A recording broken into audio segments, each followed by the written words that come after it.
Hey folks, it's Jennifer Vanderbeek with scrapsoflife.com, and I am coming to you now with the week 2 Return to Creativity update. Today is Sunday, January 17th, so I'm one day late recording. And this week has been one of those weeks that I knew was going to happen. And yeah, I kind of figured it would happen early on. Just one of those low energy, low motivation weeks. But that's kind of why I set this challenge for myself the way I did, because I knew that having to report every week, having to kind of hold myself accountable and to myself and to whomever may be watching this, yeah, it's going to keep me moving just that little bit more, rather than just saying, letting me blow it off and say, yeah, whatever. Low energy, low motivation, mostly due to work concerns. You know, it's January. I've got a boatload of stuff to do. I finished, I finished some stuff, but, it's going to be all month. It's just the way it is, and I know that. And the other thing is that I'm just feeling a little bit under the weather. Nothing major, probably just, my usual sinus stuff, because that happens a lot. Although, I am still waiting for my results for my COVID test from last week. Again, not because I've had COVID-specific symptoms so much. When you have allergies and sinus issues all the time, it's kind of hard to tell. It's like, ooh, is it COVID or is it just life? Y'all probably know what I'm talking about. Plenty of people are in that boat. So, but no, I had a couple of coworkers that I had interactions with a couple times each the week that they got sick. Yeah, so better safe than sorry. Went and got the test, and I'm just waiting for the results. I should have them tomorrow, Monday. So I'm 99% sure that it's going to come back negative. I'm not super worried, but it doesn't help to have it kind of hanging over your head a little bit. So anyway, yeah, there's that. Okay, so creativity-wise, I have been plugging away on the Holiday Baubles crochet along blanket.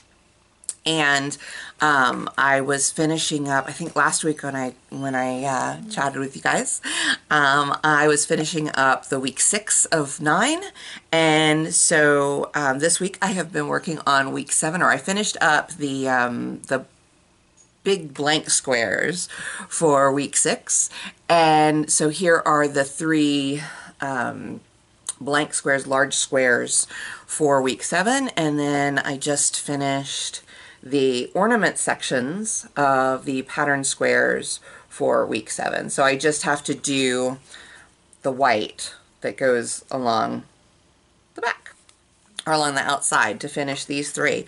And kind of one of those things for fabric crafters, if you know, you know. I won Yarn Chicken while working on these pink sections. I won Yarn Chicken by this much as I got to the last part, the last pink part of the last of these. It's okay. I have a whole nother skein of yarn in that pink. The kit came with 2 skeins of each of the colors, and then, like, I don't know, like 16 or 18 skeins of the white, or cream rather. So there's plenty of yarn, but it's always that little thing when you get to the end. It's like, ooh, am I going to make it, or am I have to swap on another skein?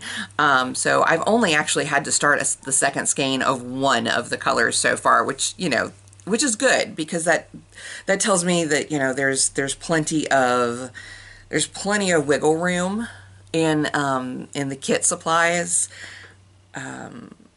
For gauge variances and whatnot. So I was kind of happy about that, because at first I was like, wow, this is a lot to crochet with, just 2 skeins of each color for these sections. And but really they don't use that much, even though crochet kind of eats yarn at a faster rate than knitting does. So yeah, that was kind of cool. So I've peeked ahead to week 8 on this project, and it is one pattern square. Oops, excuse me. I knocked my glasses off my face.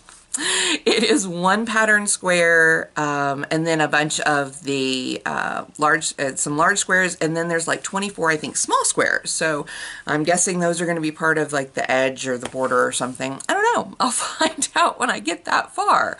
But I'm actually looking forward to it because those the large squares, and so I presume the small squares will be the same. They're really great for relaxing handwork.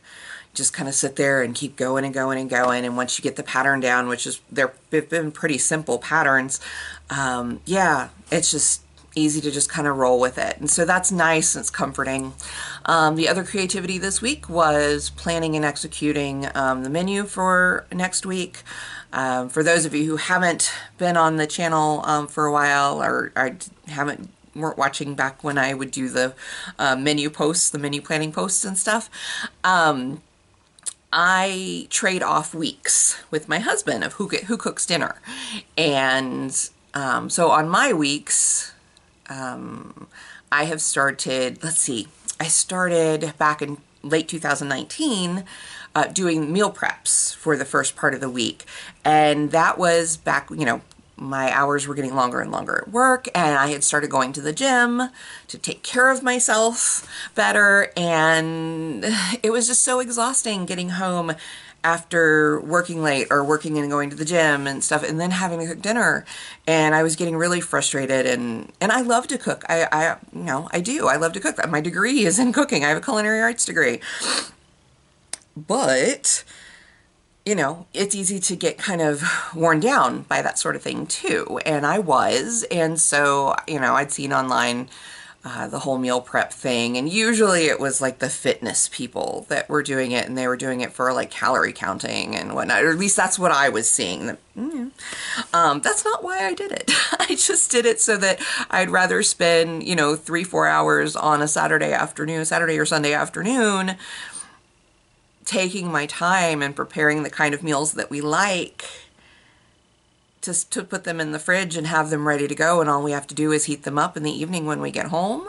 Yeah, that's a lot simpler. And since we also, you know, always cook for 4, that way we have lunches and dinners, you know, it works for me. Now, Todd hasn't adopted this as such, but I've really been enjoying it. So I will spend, you know, a few hours on a Saturday, set up my tablet so I can watch a movie or something, or binge watch a show while I'm in the kitchen cooking. And yeah, but yes, that absolutely. Okay, so what does that have to do with creativity? Well, I think cooking is very creative. Even if you're following a recipe, cooking is still creative. And a lot of times I might find a recipe online, but just as often I might come up with something on my own, or I might see like a TikTok or something, you know, that doesn't necessarily come with a recipe attached, but I'll look at it and say, I can come up with, I can do something with that concept, and I make my own version of it. Is it what the original creator had intended? Who knows? Who cares? It doesn't matter as long as we enjoy it, right? So, so yeah, that was yesterday, and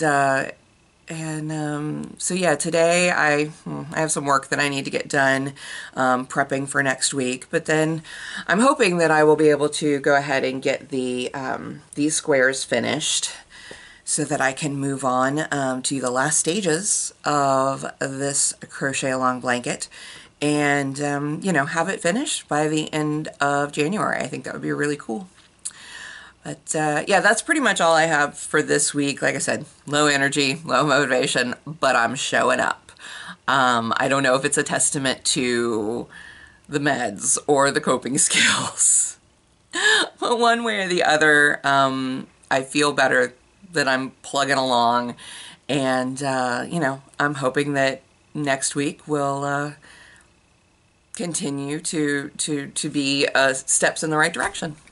So anyway, thank you so much for checking in with me. Thanks for coming along. Have you been working on anything? Remember, if you have, to tag it Return to Creativity, and I will scout those out on social media. And I'll see you guys next week. Thank you. Bye-bye.